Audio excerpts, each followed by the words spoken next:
Good evening. I'm watching that marvelous Miss Maisel, so every time I see a bike, I feel like you have to get into like a stand-up routine about your life. It's very difficult. He's seen it.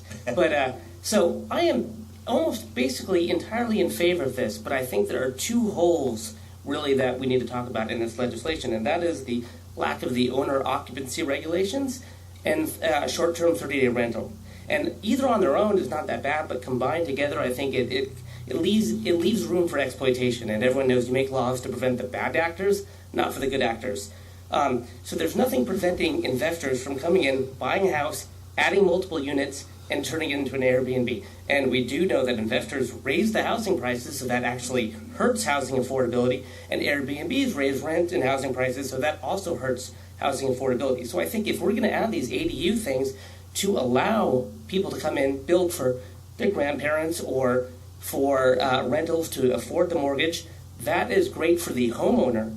But what do we do to prevent, again, investors from coming in, turning it into mini dorms, which I know some people don't think is a problem, but if you look at number 6 on your item, that's literally someone suggesting a 300-unit dorm in La Mesa. So that is in West La Mesa an issue. So what do we do to prevent investors coming in from turning these into mini dorms or turning them into Airbnb houses? So I think either way, some serious consideration should be into, like, how do we do owner occupancy? Is it owner occupancy if it's a 30-day, under 30-day rental? So that maybe is some kind of solution. But there needs to be some talk about that, because just leaving both off the table, I think, just really leaves this to exploitation. And as people know, it's a capitalist society. You can make money. You try to find the way to exploit the system to the biggest profitable ability, and sometimes that's to the detriment of neighbors in the community and not to the betterment of, if that's a word, of the neighborhood. So just as we're considering this, again, it's a very commendable thing. It helps affordable housing, and I'm for it.